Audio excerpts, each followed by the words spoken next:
Want to shop Walmart Black Friday deals first? Walmart Plus members get early access to our hottest deals. Join now and get 50% off a 1-year annual membership. Shop Black Friday deals first with Walmart Plus. See terms at walmartplus.com.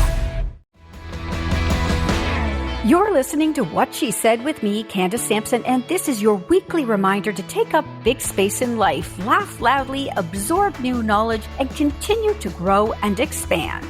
What She Said is your space for the big conversations that matter and the little joys that make life sweeter. This is where empowerment meets self-care and mansplaining has no seat at the table. So grab a coffee, get comfy, and let's jump into it because life's too short not to embrace the good stuff while we tackle the tough stuff. I challenge you to visit the old-timey cemetery in your city or town and look at how many of those gravestones are tiny gravestones with little lambs. They often have a little carved lamb on top of them with death dates at less than 1 year. That was Dr. Kim Alexander with just a tiny glimpse of what life and, well, death looked like before vaccinations. Today, Dr. Alexander and I discuss the basics of how vaccines work, why they are critical in preventing serious illnesses, and how they continue to save lives every day. We also discuss some recent examples of how low vaccine rates caused a spike in preventable deaths, and we also explore the current challenges in combating vaccine misinformation and how to stay rooted in the truth during these turbulent times. Dr. Alexander is a Canadian obstetrician and gynecologist specializing in HPV disease and vulvar health. A passionate advocate for vaccines, Dr. Alexander is dedicated to spreading the word that cervical cancer is a vaccine-preventable disease. Her expertise and ability to explain complex topics in an approachable way make her a leading voice in public health. So let's jump in right now with Dr. Kim Alexander on What She Said. Kim, it's really interesting that we're having this conversation today because just about an hour before we started, this survey came across my desk and it's from Angus Reid and it says 7 in 10 Canadians believe the anti-vaccine movement will lead to unnecessary illness and suffering, which is a good thing. 7 in 10 is good. We're still high numbers there. But there are really stark differences in vaccine acceptance across provinces and most alarmingly to me, political ideologies. So, for instance, Alberta is seeing whooping cough outbreaks. Quebec has the highest percentage of anti-vaxxers. And in general, conservatives are more than 5 times more likely to be anti-vax than liberal. Does this surprise you at all? Not particularly.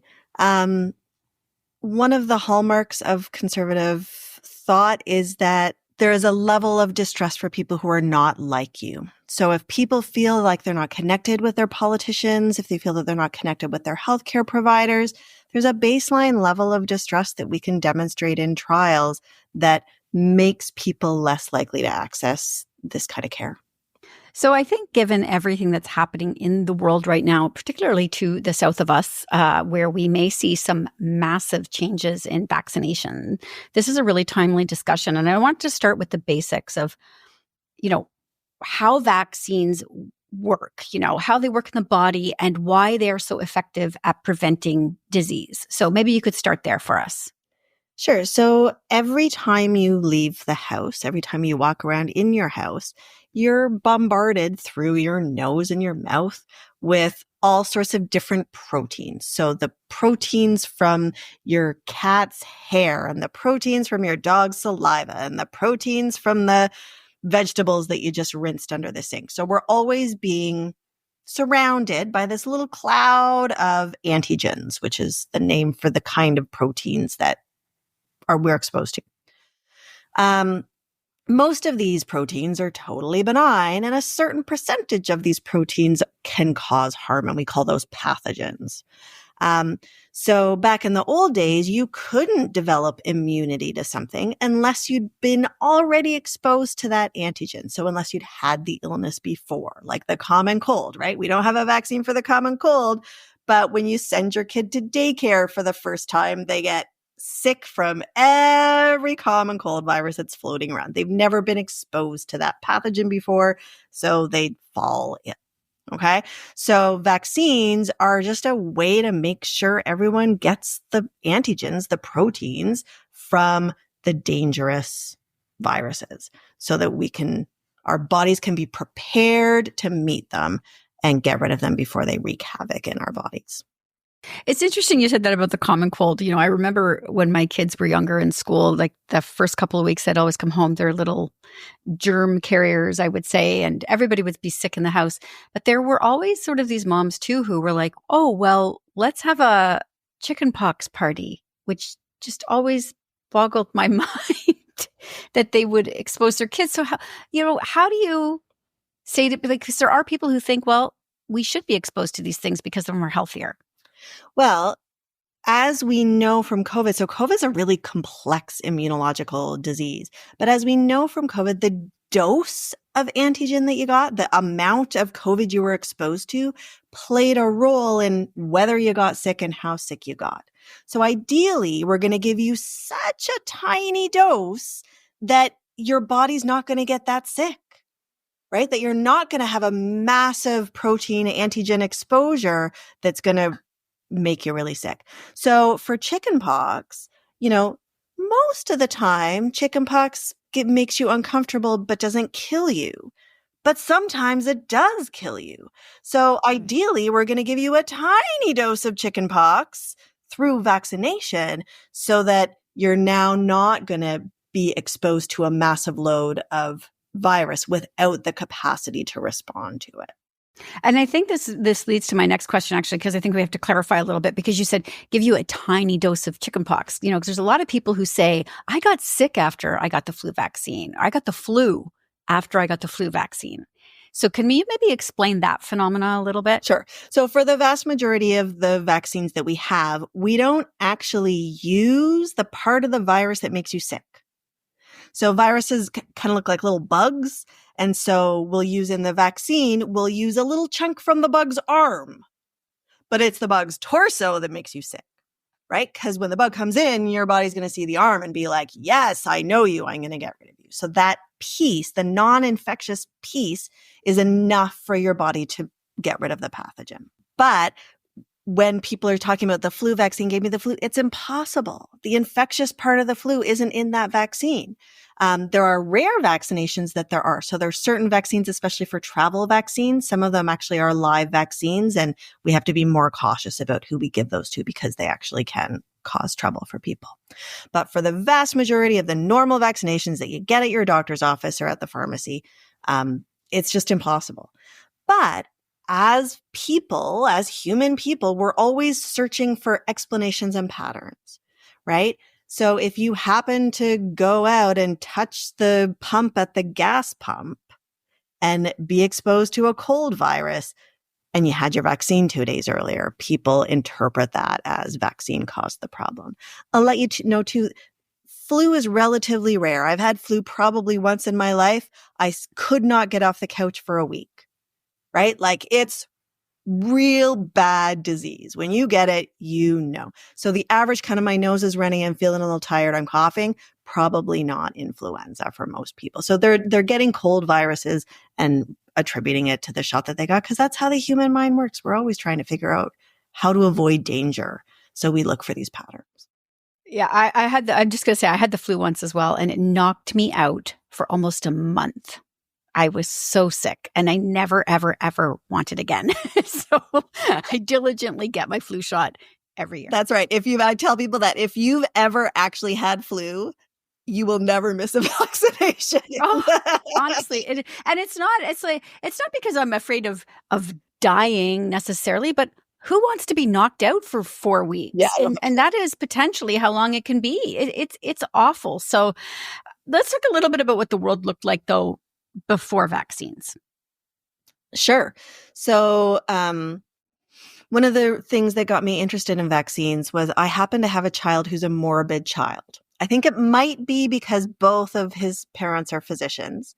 But when he was about 3, he was like, okay, so skeletons are monsters, right? And we're like, yeah, skeletons are monsters. And like, and there's a skeleton inside of me. Ah. And I was like, yes.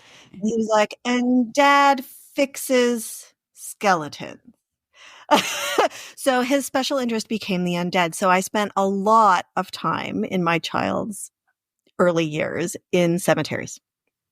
And I challenge you to visit the old-timey cemetery in your city or town, and look at how many of those gravestones are tiny gravestones with little lambs. They often have a little carved lamb on top of them with death dates at less than 1 year, right? In early days, childhood mortality was 1 in 10, right? And this is the reality of the situation. And about half of that mortality is due to other things like insulin for diabetes and antibiotics and good sanitation, right? Those things all play a role in that decrease in child mortality.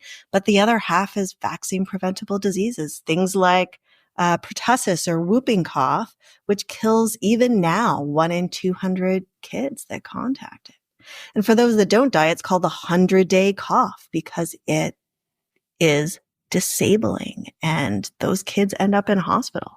Hospitalization rates right now are about 1 in 15 kids with pertussis, with whooping cough, will end up in hospital. It's not a benign disease. And is that because of they're not vaccinated, or is that because some of them are vaccinated and they still get it? Like where does that sit with this? Because I know, like, for example, you can still get COVID if you get the COVID shot, but it's not as severe. Yeah. So pertussis outbreaks, whooping cough outbreaks tend to happen in unvaccinated populations. However, again, it's exposure related. So if you've gotten a really high dose, you can still have a mild case even as a vaccinated person. So are there any real world situations sort of in recent history where vaccine decline has shown just how impactful vaccinations can be? You know, if they're not getting them, what happens? Yeah, there are a couple of situations, and it can happen really fast. We can see these effects really, really quickly. So you may have heard in the news, there's been a fair bit of controversy about the election of, or the appointment of RFK in healthcare in the States, because his charity, one of his anti-vaccine charities, did kind of a publicity tour through a small country called Samoa. And it's a little island state. They've got about the same population as Sudbury, Ontario. And in the years before that charity was active there, about 75% of their kids were vaccinated for common childhood vaccines. And in the year after, that number dropped to 30%. So you had a population where about 30% of kids were vaccinated, young children, kind of, in those first 3 to 5 years when kids get most of their vaccines. And a year later, so a year and a half after this charity was there, charity, I say in quotes, this anti-vaccination campaign was run there, they had a massive outbreak where 83 children died in a population the size of Sudbury. It was probably spread by one infected tourist who flew through their airport. Wow. Right. So within 2 years of a drop in vaccination, we saw massive mortality. And about 70 of those children were under the age of 1. So this is our smallest, most vulnerable, who are most affected because they had not been vaccinated. And since that time, have things changed? Like, is their vaccination rates back up again? Yeah. So there was a massive public health campaign on the island that vaccinated more than 80% of kids in the months following. They had to close down schools. It was a huge undertaking to try and protect the rest of their children. And I'm going to assume that this charity claimed no responsibility for this at all. Of course. And then we can look at other places. So in Sudan, for example, there's really significant geopolitical conflict there. There's been a lot of displacement. People are having to leave their homes. And there's been a real dissolution of the medical system there. People just can't access care. They have a childhood mortality right now of 4 in 100. So out of every 100 children born, 4 of them will die before their first birthday. And about a quarter of those kids die from tetanus. right? Their moms are not being vaccinated appropriately and they aren't able to give the antibody to the child in pregnancy. The child is born out of hospital in a place where the umbilical cord is being cut using unsanitary methods, and a significant proportion of their childhood mortality is from tetanus. So I have to say, like, I don't know what that means in terms of what does that look like to actually die from tetanus? So the common term for tetanus, just like pertussis is the 100-day cough, tetanus is called lockjaw. And the children end up in enormous muscle spasms that suffocate them. They can't expand their lungs to breathe. Wow, that's horrific. And I think most people don't understand what these, I mean, certainly I don't. I know I'm vaccinated against it, but I don't know what it would look like to actually get it and die from it. So I think that's something I think we need to be sharing a lot more, because we say these words and we throw them around and people don't understand what it actually means to have this disease or this virus. So that's huge. So thank you.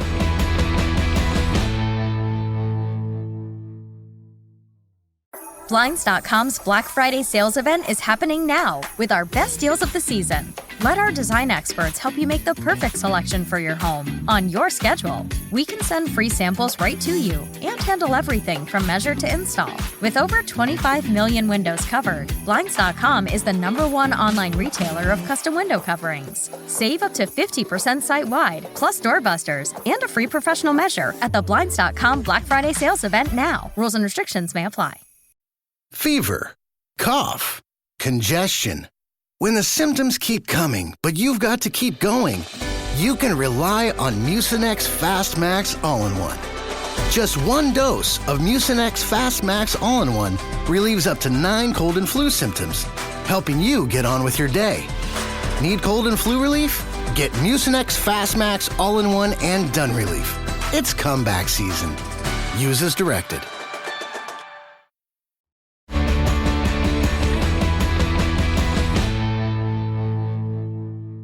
So when I was researching this, I came across an article from the NIH that mentions something that was intriguing to me. It suggested that the roots of vaccine skepticism lie in a wider distrust in public and state institutions, which in some cases traces back to experiences under Soviet communism. I found that really interesting because we know obviously now just how much Russia has been feeding into the internet and feeding this disinformation to us. Do you have any thoughts on how we combat this entrenched distrust and work to restore confidence in vaccines and public health initiatives? Sure. That's something that I deal with fairly frequently as a clinician, because the bulk of my work is in prevention and treatment of HPV disease, which is a vaccine preventable disease.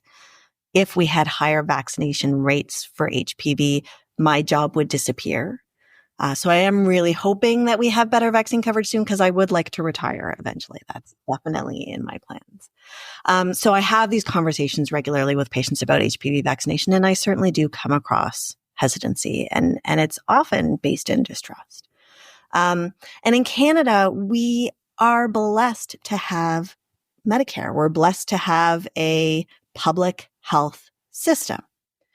So you can imagine if we were giving a vaccine that caused health problems, it would cost our healthcare system so much more money. So why would we give people free vaccines, pay for all the vaccines, and then have more healthcare problems and have to pay more for the complications of the vaccines?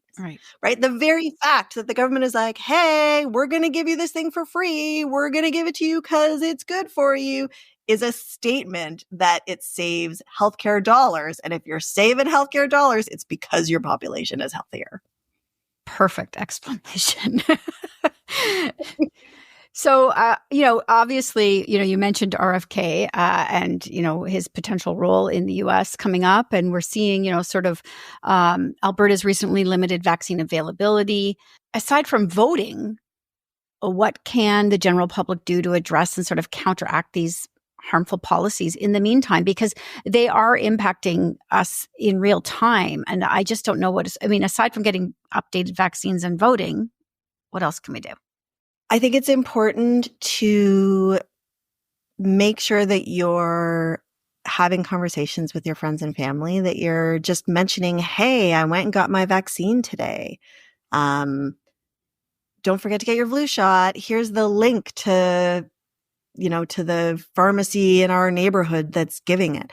Just make it as easy as possible for you and your family and your kids to be reminded that it's important to do. In our current healthcare environment, most people aren't at their family doctor's offices regularly to be reminded. So we actually do have to offer some level of support to each other to make sure that we remember that it's time. You can download the apps. There's the Canvax app that sends you a little notification when you're due for things to make sure that you show up. And then another piece is just making sure that you talk to your member of parliament about supporting primary care. The primary care environment is where people have best access, ideally, to vaccination. When the person who's talking to you about vaccination is the person who's known you since you were a kid and whose advice you understand and trust, right? So yeah, talk to your MP about increasing resources for public health. Ideally, your doc would have a nurse practitioner who could come around with a box full of vaccines and run a vaccine clinic for them one day to take the load off them. And all of these resources should be available to our primary care team. So making sure that your politicians know that that's important is just one more kind of systemic piece at making sure that this is accessible to people. Actually, you brought up something, recently I read 6 million Canadians do not have a family doctor. And when you don't have a family doctor, that means you're relying on clinics and hospitals. And it can sort of, nobody's really keeping a running record of your health, it would seem. It's sort of up to you to advocate and keep track of this for yourself. So when it comes to vaccinations, where do people access those? And how do you suggest they keep them up to date in their own records so that they can carry them with them? Yeah. So, back in the old days, we all got our yellow vaccine card. Right. You can keep using that yellow vaccine card forever. And I certainly do have my older patients who show up with their little envelope with all of their pieces of paper in them. As I mentioned earlier, there are apps available for folks who are more tech savvy where you can keep everything updated and it'll send you reminders when things are due. And in some places, you can access through your local public health unit. A lot of people don't know this. Like when I'm talking to people about HPV vaccine, they're supposed to get it in grade 7, right? So I'm like, did you get it in grade 7? And they're like, I don't know. But if you go onto your local public health unit, they often have those records available. So you can actually either call in or access through their website the records of what vaccinations you got through public health. It may not cover vaccines that you got through the family doctor or through the hospital, but at least it'll give you some idea of where you're at. Or some of them you can call your pharmacist too, right? I have patients who are like, I don't remember if I got my shot. Call your pharmacist. If they dispense the shot to you, either by putting in your arm or giving it to you to take to your family doc, they're going to have a record of that as well. Can there be harm caused, though? Say you can't find a record of it and you just want to make sure. Can you be over-vaccinated? For most vaccines, it's fine. Again, we're exposed to antigens over and over and over again through our life, and we're not giving you the whole pathogen. We're just giving you that little antigenic chunk. If you've been vaccinated before, you might have a bit more. The side effects of vaccines are actually your body's immune response mobilizing to deal with the pathogen. So the sore arm that you get is not because the stuff in the shot makes your arm sore. It's because your body's running, all of your little immune cells are running to that spot where the pathogen was introduced, to help form the memory T cells that are going to give you long-acting response to these vaccines. So you may have a little bit more of a sore arm because your body's already seen that before. It's already got those memory cells formed. It's already like ready to rock. So you may notice a little bit more arm stiffness or a little bit more kind of achiness or all of those kind of systemic immune system response symptoms that we get. Something we talk about a lot when we talk about vaccines is herd immunity. And I understand that, if vaccines, if people stop getting vaccines as much, we will lose that herd immunity. And people who don't have the vaccine will obviously get sick and it will spread this immunity. But what about the people who did get their vaccine? Will they Will they still get sick? What does that look like for them? So that's really on a case-by-case basis in terms of how different diseases act and how different vaccinations act. And we've seen this play out recently. Some vaccines, like HPV vaccine, is so effective. You get it once, you're like close to 100%. You're 99.9% protected forever from persistent HPV disease and cancer. It's spectacular. So no matter what's happening in the herd around you, you're going to be fine if you've got that vaccine. But then we have other vaccines like the COVID vaccine or the flu vaccine is a great example where you get partial protection, right? Mortality for Omicron for folks who weren't vaccinated was 10 times higher than for folks who were vaccinated. So, you're still going to get exposed. You may still get sick, but you still got way more protection from serious harm than if you hadn't had the vaccine. So every different disease kind of has a different level of vaccine protection versus susceptibility. So there definitely are diseases where that's an issue. Pertussis is one of them. Whooping cough is one of them where we have partial immunity. So if we lose herd immunity, you may still have some symptoms if you're infected. Is there one that you probably won't be able to maybe pinpoint one, but is there one that sort of scares you as a reemerging? From a public health standpoint, pertussis is a big one. That's in the developed world, probably the biggest killer in terms of numbers and severity. So pertussis definitely, whooping cough makes me nervous living here where I do. The one that's probably the biggest threat worldwide is measles because it is so infectious. So infectious. You need one person in an airway or airport hall and you're going to get a massive exposure so it just spreads so quickly and in unprotected populations. Its mortality is lower than pertussis is. It's less likely to kill you. But serious health consequences to it are real and they happen. And when you've got so many people infected so easily, we see those complications come up. I feel like this should be common knowledge, but obviously I think we live in a time where common knowledge is so very uncommon. So where would you recommend people go to find reliable sources on vaccine information? Sure. So I'll often recommend the Mayo Clinic website. They tend to do a really nice job with patient communication. You can also go to the Government of Canada website. They actually have really detailed information available for all vaccines. So if you go on the website and just search the vaccine that you have questions about, they've got tons and tons of information available publicly there. And then your family doctor would be the other resource.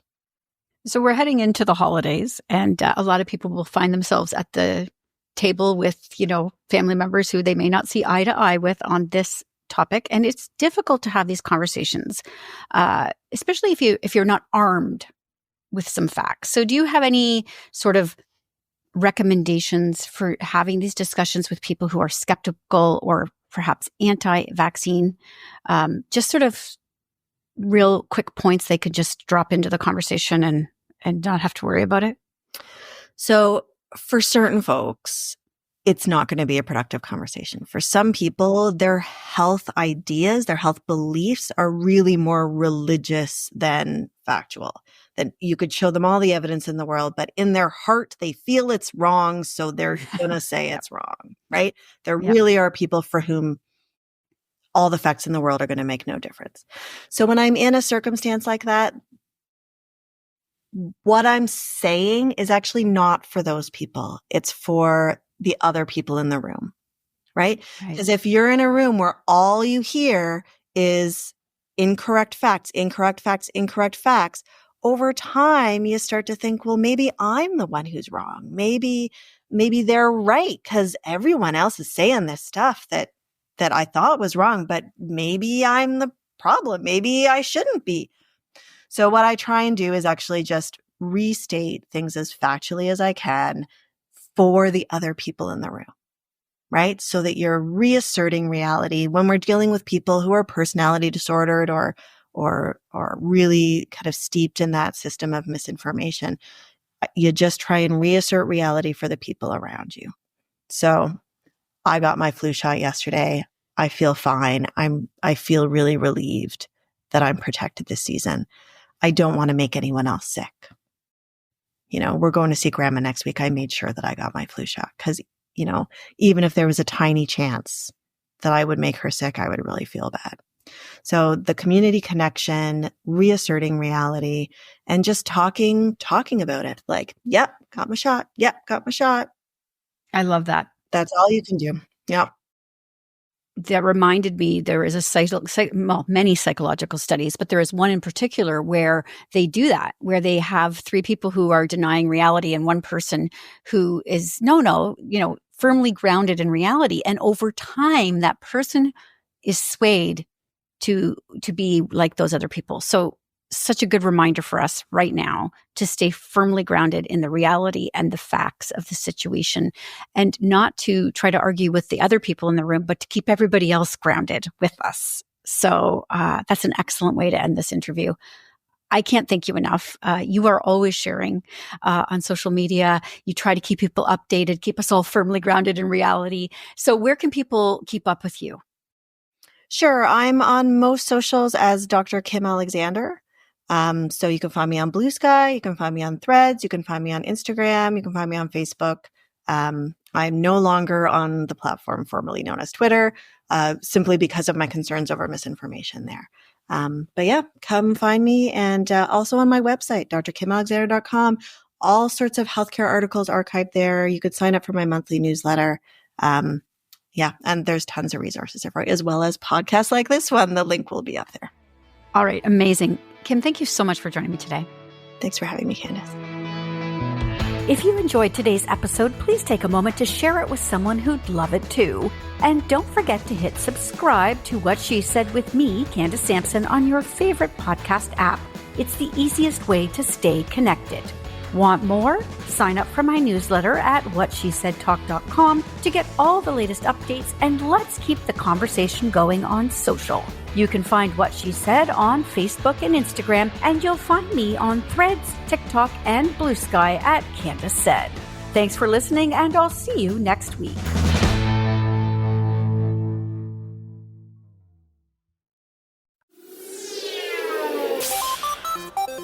Hi, I'm Steve Yerko. And I'm Tara Sands. Now available from Maji Media is our new podcast, 4Kids Flashback. 4Kids is the company who brought you the English dub of Pokemon in the late 90s and so many other shows like Yu-Gi-Oh!, Shaman King, Teenage Mutant Ninja Turtles, Kirby, the infamous One Piece dub, and so many more. We'll be talking to the people who worked at 4Kids. Actors, directors, writers, editors, producers, engineers, you get the point. And hopefully get the answers to questions both you and I have about the company. I actually worked there as a voice actor on some of the shows. And I was a kid watching the shows and remember way more than Tara does. And thank God for that. Steve is actually a professional storyboard artist, which gives some really unique insights into anime and animation. Subscribe today wherever you get your podcasts. That's the number 4 Kids Flashback.